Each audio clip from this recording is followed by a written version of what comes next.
12절까지의 말씀을 저와 한 절씩 교독하시겠습니다. 화평하게 하는 자는 복이 있나니 그들이 하나님의 아들이라 일컬음을 받을 것이미요.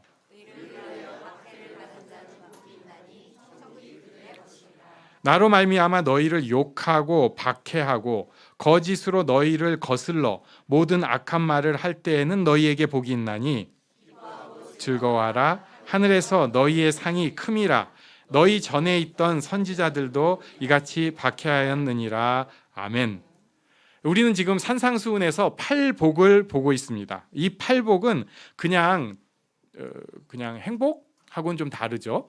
이 팔복은 하나님께서 주시는 복이고, 그래서 전부 하나님과 연관해서 생각을 해야지 바르게 해석을 할 수가 있습니다. 또 하나님 나라의 질서이기도 합니다. 하나님 나라에서는 이런 질서를 가지고 사는 것이다. 예수님께서 회개하라 천국이 가까웠느니라. 그리고 그 전에 마태가 예수님을 대해서 그릴 때 하나님께서 예비하신 다윗 왕과 같은 분이시다 했는데, 그분이 입을 열어서 처음 가르치신 것, 하나님 나라의 질서는 이런 것이다. 니네 그냥 일반 질서하고는 좀 다르다. 이렇게 알려주시는데, 오늘 그 팔복의 마지막 날로 화평하게 하는 자를 보려고 합니다. 화평은 우리가 일단 생각할 때 싸움이 없는 거, 전쟁이나 폭력이나 미움 이런 게 없는 것을 뜻하는데, 하나님 안의 화평은 하나님께서 주시는 온전함, 그리고 하나님께서 부어주시는 축복과 연관이 있습니다. 그러니까 화평이라고 해서 그냥 잔잔한 게 아니라, 그 잔잔한 것도 있으면 좋지만 그것과 관계가 없이 하나님과 온전하게 연결되는 것, 하나님께서 부어주시는 것, 요게 화평이라는 것입니다. 그리고 요것을 우리가 그 기독교 용어로 좀 느끼하지만 이걸 샬롬이라고 표현합니다. 히브리어로 샬롬입니다. 옆 사람에게 느끼하지만 진심 어린 목소리로 샬롬 해주시겠어요? 샬롬. 적응이 안 되는데 아직도 저는 이거 몇십 년을 했는데 어렵네. 샬롬. 인간이 이 화평이 깨진 곳, 이제 이걸 그냥 쉽게 그냥 분노라고 표현을 할게요. 인간의 분노 깊은 곳에는 샬롬이 깨진 것이 있습니다. 그러니까 그냥 화평이 아니라 하나님과의 연결이 끊어진 것, 하나님과의 단절이 인간의 분노 깊은 곳에 자리 잡고 있습니다. 인류 최초의 살인자라고 하는 가인이 있죠. 가인은 자기 동생을 죽였어요.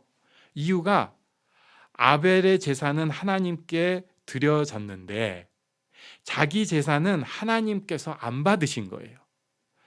이유는 어떻든 간에 아벨은 하나님과 연결이 됐는데 자기는 하나님이랑 끊어진, 단절된 것에 분노가 된 것입니다. 이것이 인류의 첫 번째 살인까지 이르는 그 분노, 분쟁, 미움의 시작이라고 할 수 있고요. 지금도 사람이 분노하고 평화가 깨지는 곳에 보면 깊은 저쪽에는 하나님과의 단절이 자리 잡고 있는 것을 알 수가 있습니다. 하나님은 도대체 내 이 어려운 일 가운데, 내 힘든 일 가운데, 내 아픔 가운데 지금 뭐 하고 계시냐? 왜 우리한테 이런 아픔을 그냥 허락하시는가? 단절을 느끼는 거예요. 내가 배운 하나님, 좋으신 하나님, 평강의 하나님은 어디 갔고 나에게는 이런 슬픔과 고통, 도저히 감내하기 힘든 이 외로움을 허락하시는가? 그래서 여기서 다시 생각을 해봅니다. 샬롬은 언제나 먼저 하나님과 연결되는 것입니다. 샬롬은 하나님과 연결이 되는 것이고요. 내가 하나님과 연결이 되고, 그리고 내 옆에 있는 사람들과 하나님과의 연결 안에서 연결이 되고, 또 그 사람을 하나님과 연결시키는 것, 이것이 샬롬입니다. 근데 이 샬롬의 사명을 받은 사람이 하나님의 아들이라고 이 뒷부분에 있잖아요, 축복이. 근데 이 샬롬의 사명을 받은 사람들이 처음에 유대인이었어요. 근데 이 유대인들이 이 샬롬에서 완전히 낙제를 했습니다. 그 낙제 받은 것이 우리한테도 지금 시사하는 게 있어서 한번 찾아보려고 합니다. 누가복음 18장 11절, 별로 은혜되지 않는 거니까 저 혼자 읽을게요. 바리새인은 서서 따로 기도하여 이르되 하나님이여, 나는 다른 사람들 곧 토색, 불의, 간음을 하는 자들과 같지 아니하고 이 세리와도 같지 아니함을 감사하나이다. 이렇게 기도를 해요. 나는 저 사람하고 다릅니다. 저는요, 죄를 짓지 않고 종교심도 굉장히 많습니다. 이런 생각이에요. 그러니까 하나님께서 만나주신 백성, 하나님께서 선택해서 말씀을 주신 백성인데 고작 하는 생각이 우월감이에요. 하나님 안에서 종교적인 우월감을 가지고 있고요. 이 우월감이 싸움과 전쟁의 출발점이 됩니다. 유대인들이 가지는 선민의식, 왜 문제가 될까? 자꾸 옆 사람을 밟으려고 한다는 겁니다. 저것들, 우리죠. 그들이 볼 때는 이방인들은 지옥의 불쏘시개 같은 존재다, 이렇게 생각을 하는 거예요. 근데 지금 예수를 믿는 사람들도 이런 잘못된 우월감을 은근히 가지고 있습니다. 저는 죄 덜 짓고요, 저는 그래도 하나님을 바라는 종교심도 많습니다, 이렇게 생각을 하는 거예요. 예수 믿는다고 하면서 성경 따라간다고 하면서 이런 우월감의 생각을 가지고 있는 거예요. 나는 저 사람이랑 달라요. 나는 종교심이 많아요.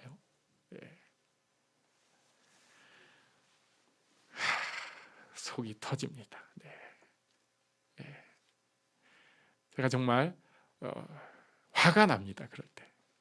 그렇게 교회에서 시간 많이 보내고 많이 교육을 받았다고 하는데 기도는 저도 많이 못하는데 그 금붕어 모이만큼 이렇게 많이 하면 금붕어 죽는다 하면서 기도 조금씩, 기도 그만큼씩 하고, 성경은 읽는다고 하는데 그냥 머릿속에는 하나도 안 넣고 이거 외우면은 다른 게 들어갈 자리가 없잖아요. 그래가지고 성경은 주르르르르 읽어버리면서 하나님 뜻 묵상 같은 거는 생각도 안 하고 살면서 언젠가 은혜 한번 받았다고 터무니없는 우월감을 가지고 있는 거예요. 그러면서 은근히 자기가 은혜 안에 있다, 또 교회에서 어떤 감정의 고조가 있고 좀 은혜로운 그런 분위기가 있으면은 다 우월감이 있어가지고 이런 생각을 합니다.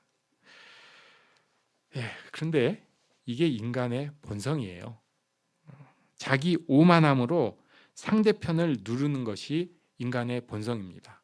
그래서 우리나라 정치가 그렇게 상대편은 다 바보라고 여기고 나는, 우리들끼리는 자기들끼리 공유하는 정보를 그렇게 계속 먹고 또 먹고 또 먹으면서 우월감을 갖게 하는 것일지 모릅니다. 저는 정치병이라고 생각을 하는데 그게 병인지도 몰라요. 병인지도 몰라요. 교회 다니면서는 종교병에 걸려 있고 정치에 가면 정치병에 걸려 있습니다. 그러나 하나님과 진짜로 만나는 사람, 하나님과 화평이 있는 사람은 그런 사람 아닙니다. 하나님 아래 진짜로 가는 사람은 자기가 죄 아래 있는 것을 압니다. 내가, 그리고 우리가 모두 다 죄 아래 똑같이 있는 사람이란 걸 알아요. 그래서 은혜가 필요하다고 하는데 립 서비스가 아니라, 아니면 제가 은혜가 있어가지고요 이 어려운 환경에서 그냥 탁 벗어나고 싶고, 이게 아니라 지금 내가 이미 죽어가지고 난 고개를 들 수도 없는 사람인데 하나님 앞에 나가야 되고 하나님 앞에 살아나야 되니까 은혜가 필요합니다 하는 게, 이게 절박성이 있는 거예요. 나도 은혜가 필요하고 당신도 은혜가 필요하고 그 면에서 똑같다는 거예요. 잘난 사람이나 못나가지고 저 땅속에서 얼굴도 못 내미는 사람이나 똑같이 죄인이고 똑같이 은혜가 필요한 불쌍한 사람이란 것을 하나님 앞에 나가는 사람은 압니다. 이런 사람, 하나님을 만나고 씨름하려고 하고, 그래서 어쩔 수 없이 하나님 앞에 겸손할 수밖에 없는 그 겸손을 실제로 느끼는 사람, 이 사람이 하나님과 진정한 화평을 가지고 세상에 또 화평을 가지고 온 것입니다. 빌립보서 2장의 유명한 말씀, 나보다 남을 낮게 여기고, 자기보다 남을 낮게 여기고, 이게 가식적인 겸손이 아니라 실제로 근본적인 생각에 똑같이 우리가 죄 아래 있다. 그런데 내가 그래도 하나님 앞에 이렇게 갈 만큼 은혜가 있는데, 그럼에도 사실 저 은혜 못 받은 사람보다 내가 이렇게 잘난 척 하려고 하고 못난 짓을 하면 내가 더 못난 거죠. 그래서 나보다 남을 낮게 여깁니다. 내 죄의 무거움을 압니다. 화평케 하는 사람은 하나님 안에서 화평을 찾은 사람이고, 그러므로 그 다음에 화평을 전하는 사람입니다. 잘못된 전도처럼 자기 우월감으로 전하는 것이 아니고요. 너무 좋으니까, 나같이 답 안 나오는 사람도 여기까지 인도하신 감동이 있으니까 어떻게든 이 화평의 비밀인 예수님을 전하고 싶어 하는 거예요. 이게 화평하게 하는 사람입니다. 그냥 나 혼자 화평하게 했으니까 이제 알아서 세상은 평화로워라, 이게 아니고요. 내가 그 화평을 누리고 나니까 견딜 수가 없어서 힘든데도 필요할 때 성령님께서 노크만 하시면 문 열 준비가 돼 있는 거예요. 그래서 전합니다. 어떻게든 전합니다. 손해가 나도 전합니다. 그걸로 인해서 핍박이 나도 전합니다. 그래가지고 별 나라들을 다 쫓아다니는 사람들, 선교사가 생기는 거고, 지금도 예수에 대해서 듣기 싫어하는데 왜 자꾸 저렇게 뭐지? 그래가지고 전에 제가 실제로 본 글인데 그 왜 그런지 아냐고 누가 이제 비밀스럽게 글을 쓴 거예요, 게시판에. 그래서 저도 궁금해가지고 뭐라고 썼나 봤더니 자기가 교회를 가보니까 전도를 많이 한 사람한테 대형 TV를 주더라는 거예요. 그래가지고 그거 받고 싶어서 그런 것 같다. 네, 제가 뭐라고 쓸 말이 없었습니다. 우리도 대형 TV 하나 준비를 해놓을까 봐요. 네. 그럼 전도 열심히 할 것 같아. 네. 이런 사람들이 사실 지금까지 세상을 바꿔 온 것입니다. 네. 보이지도 않고 티도 안 나요.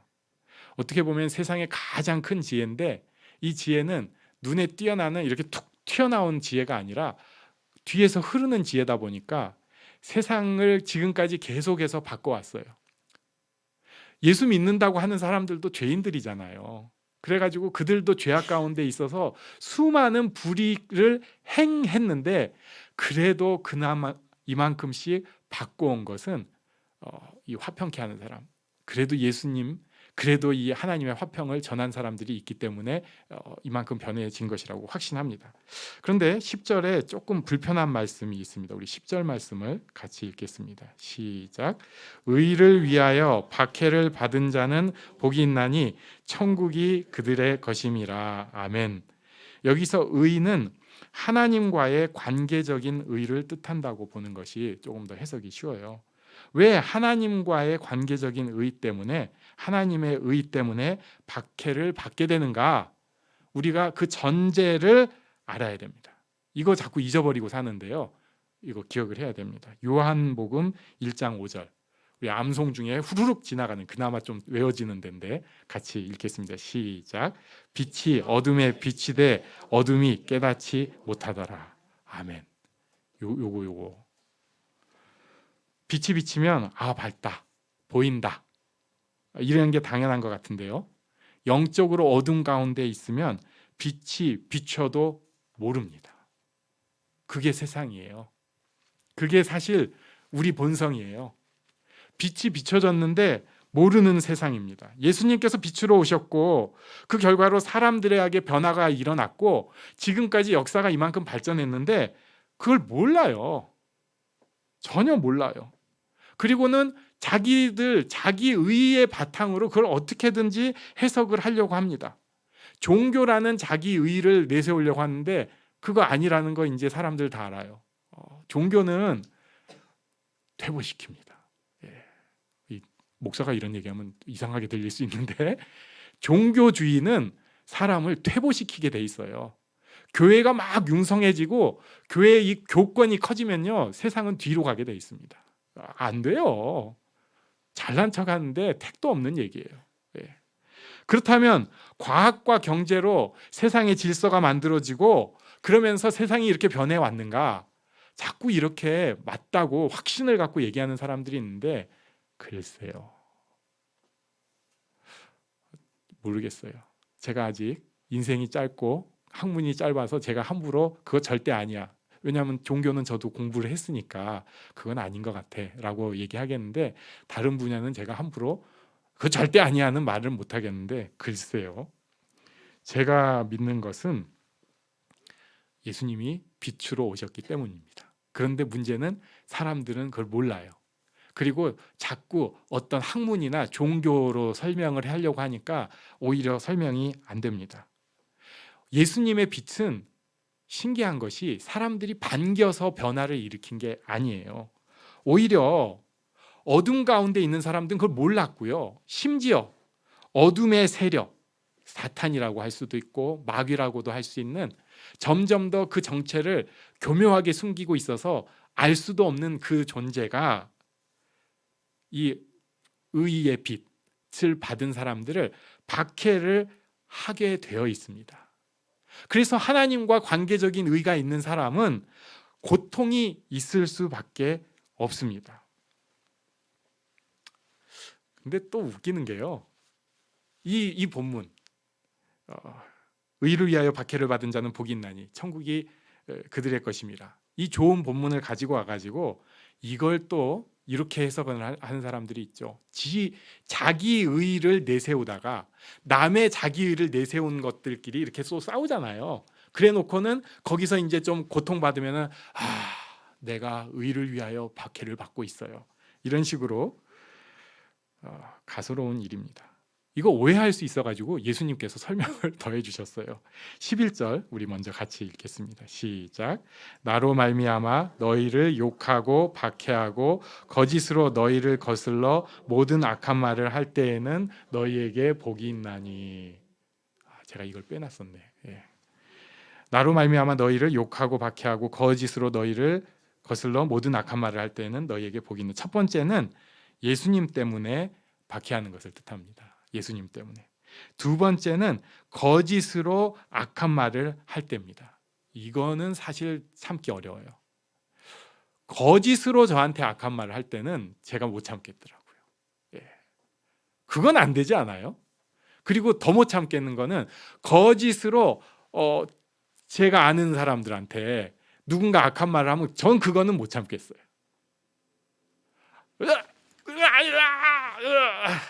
그런데 예수님께서 저 같은 사람을 보고 딱 찍어서 말씀을 하시죠.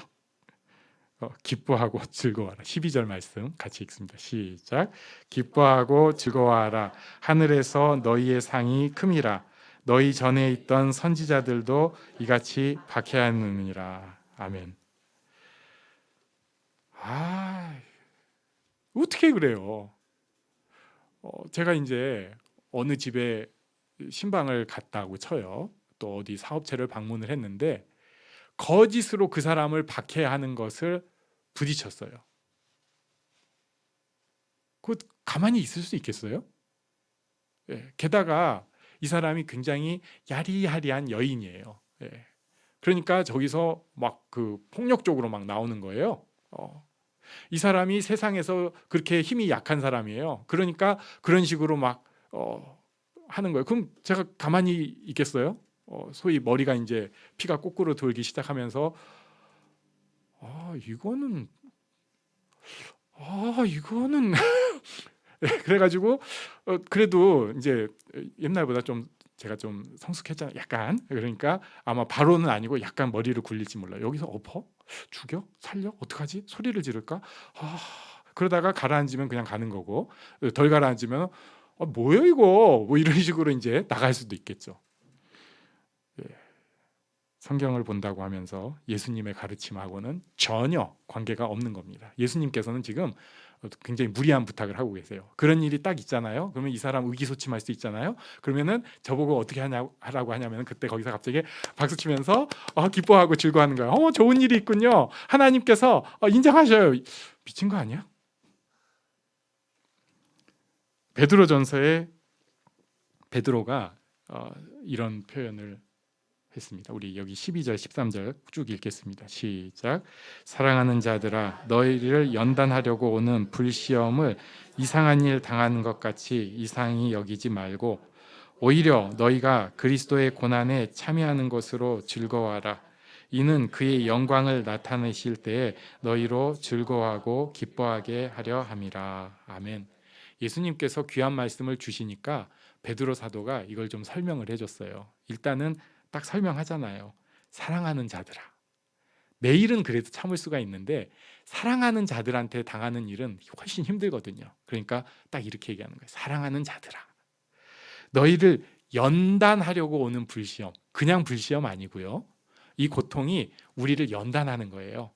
우리를 가다듬기 위해서 필요한 거예요. 연단하려고 오는 불시험을 이상한 일 당하는 걸로 이상히 여기지 말고 그리스도의 고난에 참여하는 것으로 즐거워해라. 그러면서 그 자리에서 막 갑자기 기뻐하는 게 아니라 그의 영광을 나타내실 때에 즐거워하고 기뻐하게 하려 함이라. 이렇게 약간 시차를 둔 느낌을 줘요. 그 자리에서는 우리가 버티는 거예요. 통과하는 거예요. 그리고 그 버티고 통과하는 힘이 하나님 안에서 즐거워하고 기뻐할 것을 바라보기 때문에 그렇게 할 수 있는 것입니다. 진짜로 기도할 수 있고요. 내가 죄악 가운데 있고 우리가 죄 가운데 있다는 것을 느낄 수 있고 그래서 세상과 다른 생각을 할 수 있기 때문에 하나님의 복을 받은 사람이고 그러므로 하나님의 아들이라 일컫는 받는 사람, 화평하게 하는 사람이면서 의를 위하여 핍박을 받는 사람이 되는 것입니다. 어려운 일이에요. 우리는 지금 세상의 질서 속에서 발을 딛고 살고 있습니다. 그리고 세상의 질서에서 지혜로운 사람이 확실히 잘 살아요. 그런데 오늘까지 본 팔복은 그것을 약간씩 뒤집고 있어요.